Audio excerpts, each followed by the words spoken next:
గుడిసెట్లు వేసుకొని గుడిసెట్టు పనులు చేసింది వైసీపీ ప్రభుత్వం. ఎప్పుడు సనాతన సాంప్రదాయాల గురించి బయటకు వచ్చి మాట్లాడిన వ్యక్తి పవన్ కళ్యాణ్ గారు. గుర్తుపెట్టుకో రోజా, నోరుందని మాట్లాడితే పళ్ళు రాలగొట్టి చేతిలో పెడతా.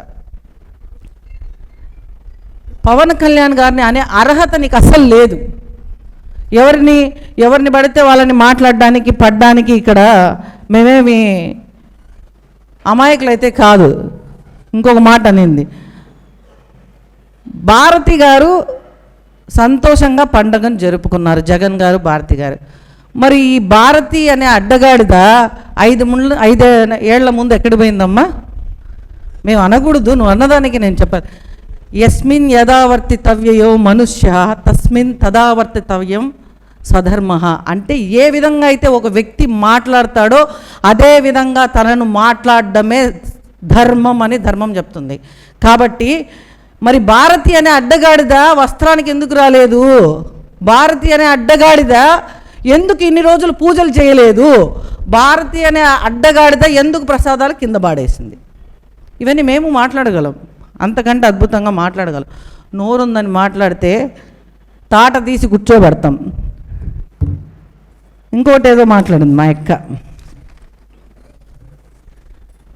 నగరిలో నిన్నైతే పట్టించుకునే దిక్కు లేదు కాబట్టి నువ్వు ఇలా రోడ్ల మీదకి వచ్చి కనీసం నగరిలో నువ్వు నీతో పాటు ఉన్న కార్యకర్తలకి ఉగాది రోజు ఏం చేసావో ఒక మాట చెప్పు చూద్దాం.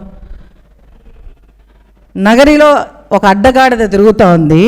సమయం వచ్చినప్పుడు ఆ గాడిదకు చెప్తున్నాము, ఆ గాడిదకు ముఖ్యంగా నగరిలో ఉండే అడ్డగాడిదకు చెప్తున్నాము, సమయం వచ్చినప్పుడు ఆ గాడిదకు పాలు కాదు కదా, తోలు కొవ్వు అన్ని పిండి పక్కకు పెడతాం.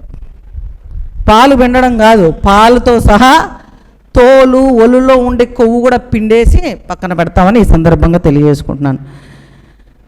రాష్ట్ర ప్రజలు కోరుకునేది ఏంటి అంటే సుభిక్షమైన పరిపాలన. ఆ పరిపాలన పవన్ కళ్యాణ్ గారు నిన్న ఉగాది సంవత్సరం, నూతన సంవత్సరం, పరాభవనామ సంవత్సరంలో చంద్రబాబు నాయుడు గారు, పవన్ కళ్యాణ్ గారు ఎంతో బృహత్తరమైన కార్యక్రమం, వికలాంగులకు ఉచిత బస్సు ఏర్పాటు చేసి, అంటే బయటకు వచ్చి ఆర్భాటాలు అంగులు చేయాల్సిన పని లేదు. పూజలు పునస్కారాలు ఎలా చేయాలో ఎక్కడ చేయాలో ఎవరికి వాళ్ళకి తెలుస్తుంది.